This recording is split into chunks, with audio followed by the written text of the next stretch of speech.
S&P 500 earns considerably more than 12% on net worth, and then you say that seems reasonable for Berkshire also. Why do you say that, given the past record showing that Berkshire has not been earning that much? It certainly is not assured in the future. And the last 10 or so years have not been the best for business generally. But if the stock market continues to behave in 2013 as it has so far, this will be the first 5-year period where the gain in book value per share has fallen short of the market performance, including dividends, of the Standard and Poor's, and that won't be a happy day, but it won't totally discourage us, because it will be a period where the market has gone up in every one of the 5 years, and as we've regularly pointed out, we're likely to do better in down years, as we did in 2008, for example, which is the year that gets dropped this year. We're likely to do better in down years relatively than we do in up years. Charlie, how do you feel about the prospects of?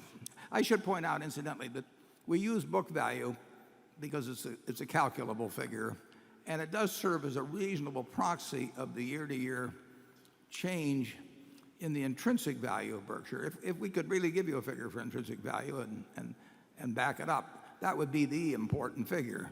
As I pointed out, if we gain 1 million policyholders at GEICO, that actually adds $1.5 billion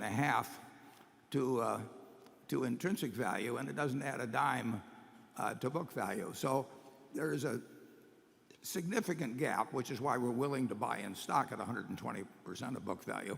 There's a significant gap between the two, but book value is a useful tracking device. I should point out also, I did this in the annual report in respect to Marmon.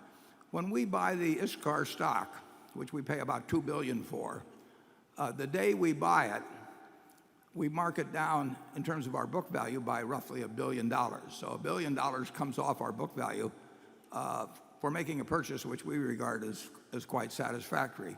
And so there are these distortions that occur. But in the end, we have to do better for you than you would do in an index fund. And if we don't, we aren't earning our pay. And I think we'll do that in the future, but I don't think we'll do it every year, and we've proven that in the last few years. Charlie?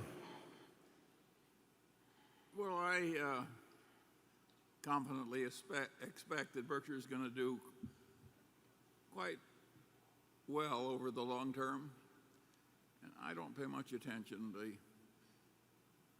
whether it's 5 years or 3 years, or I think we have momentums in place that are going to do okay. Of course, we won't do as well in the future in terms of annual gain averaged out, because our past returns were almost unbelievable. So we're slowing down, but I think it'll still be very pleasant. At 89, Charlie is not really concerned about this stuff year to year. I mean, he's taking a longer range view. I'm trying to take care of my old age, which might come on at any time. I haven't noticed it.